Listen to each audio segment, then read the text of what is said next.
메시지 성경 마태복음 25장을 빠르게 살펴보겠습니다. 이 장에서는 예수님이 세 가지 비유를 통해 중요한 가르침을 전하십니다. 첫 번째 비유는 열 처녀 이야기입니다. 여기서는 5명의 슬기로운 처녀가 기름을 준비해 신랑을 맞이하는 데 성공하지만 어리석은 5명은 준비가 부족해 문 밖에 남겨집니다. 이는 우리가 항상 깨어있고 준비되어 있어야 함을 알려줍니다. 두 번째 비유는 달란트 이야기입니다. 주인이 종들에게 각각 다른 양의 달란트를 맡기고 떠났을 때 두 종은 이를 잘 활용해 더 많은 것으로 되돌려받지만 한 종은 땅에 묻어더 책망을 받습니다. 이는 신앙의 자산을 잘 활용해야 한다는 교훈을 줍니다. 마지막으로 양과 염소의 비유입니다. 이는 예수님이 마지막 날에 양과 염소를 구분하듯 착하고 충실한 자와 그렇지 않은 자를 나누실 것임을 경고하십니다.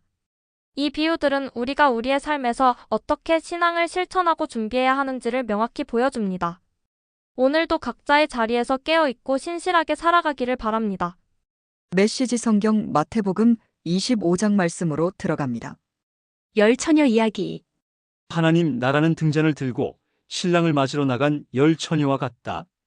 5은 미련하고 5은 똑똑했다. 미련한 처녀들은 여분의 기름 없이 등잔만 가져갔다. 똑똑한 처녀들은 등잔에 넣을 기름을 병에 담아 가져갔다. 예정된 시간에 신랑이 오지 않자 그들은 모두 잠이 들었다. 한밤중에 누군가 소리쳤다. 그가 왔다. 신랑이 왔다. 나가서 그를 맞아라.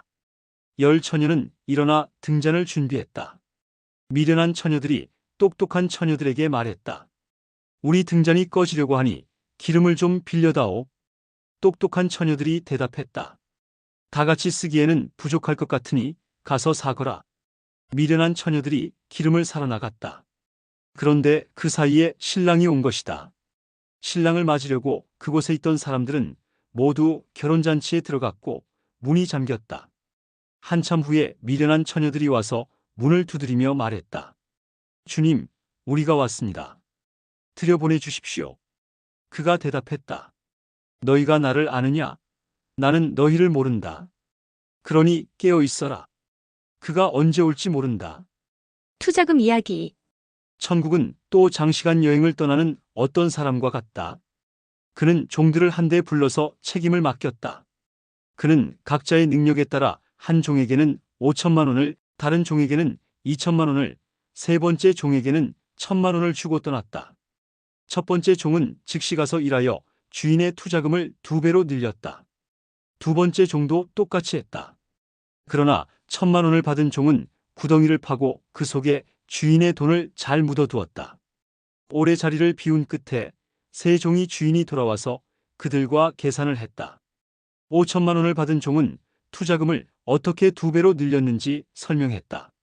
주인이 그를 칭찬했다. 수고했다. 일을 잘했구나. 지금부터 내 동업자가 되어라. 2천만 원을 받은 종도 주인의 투자금을 어떻게 2배로 늘렸는지 설명했다. 주인이 그를 칭찬했다. 수고했다. 일을 잘했구나. 지금부터 내 동업자가 되어라. 1,000만 원을 받은 종이 말했다. 주인님, 제가 알기로 당신은 기준이 높고 경거망동을 싫어하며 최선을 요구하고 실수를 용납하지 않습니다. 저는 당신을 실망시킬까봐 두려워서 숨겨두기 적당한 곳을 찾아 돈을 잘 보관했습니다. 여기 1원 한 푼 축 내지 않고 고스란히 가져왔습니다. 주인은 격노했다. 그것은 비참하게 사는 길이다. 그렇게 조심조심 살다니 한심하다. 내가 최선을 요구하는 줄 안다면서 어째서 너는 최소한에도 못 미치는 행동을 했느냐? 적어도 그 돈을 은행에라도 맡겼더라면 내가 약간의 이자라도 받았을 게 아니냐? 1,000만 원을 빼앗아서 모험을 가장 많이 한 사람에게 주어라. 그리고 위험한 상황을 피해 안전에만 급급한 이 사람을 내쫓아라. 칠흑 같은 어둠 속에 던져라. 양과 염소. 인자가 마침내 아름다운 광채를 바라며 모든 천사들과 함께 올 때에 그는 자기 영광의 보좌에 앉을 것이다. 모든 나라가 그 앞에 늘어설 그때에 그는 마치 목자가 양과 염소를 구분하여 양은 자기 오른편에 염소는 자기 왼편에 두는 것처럼 사람들을 구분할 것이다. 그때 왕이 자기 오른편에 있는 사람들에게 말할 것이다. 내 아버지께 복받은 사람들아, 들어오너라. 이 나라에서 너희가 받을 것을 받아라. 창세 이후로 너희를 위해 준비된 것이다. 그 이유는 이렇다. 내가 배고플 때 너희가 내게 먹을 것을 주었고, 내가 목마를 때 너희가 내게 마실 것을 주었고, 내가 집이 없을 때 너희가 내게 방을 내주었고, 내가 떨고 있을 때 너희가 내게 문병을 왔고, 내가 감옥에 갇혔을 때 너희가 내게 면회를 왔다. 그러면 그 양들이 말할 것이다. 주님, 무슨 말씀이십니까? 언제 우리가 주님이 배고프신 것을 보고 먹을 것을 드렸고, 목마르신 것을 보고 마실 것을 드렸습니까? 언제 우리가 주님이 아프시거나 감옥에 갇히신 것을 보고 가벼웠습니까? 그러면 왕이 말할 것이다. 내가 중대한 진리를 말한다. 너희가 무시당하거나 남이 알아주지 않는 사람한테 그런 일 하나라도 하면 너희는 바로 나한테 한 것이다. 이어서 왕이 자기 왼편에 있는 염소들을 보고 말할 것이다. 이 무익한 염소들아, 나가거라. 너희는 지옥불 말고는 아무짝에도 쓸모가 없다. 그 이유를 묻는다면 이렇다.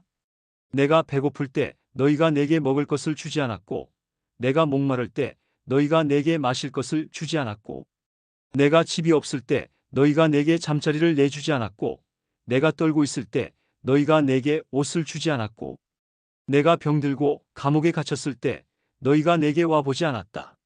그러면 그 염소들이 말할 것이다. 주님, 무슨 말씀이십니까? 언제 우리가 주님이 배고프시거나 목마르시거나 집이 없으시거나 떨고 계시거나 병드셨거나 감옥에 계신 것을 보고 도와드리지 않았습니까? 왕이 그들에게 대답할 것이다. 내가 중대한 진리를 말한다. 너희가 무시당하거나 남이 알아주지 않는 사람한테 그게 바로 나였다 그런 일 하나라도 하지 않으면 너희는 바로 나한테 하지 않은 것이다. 염소들은 영원한 멸망으로, 양들은 영원한 상급으로 나아가게 될 것이다.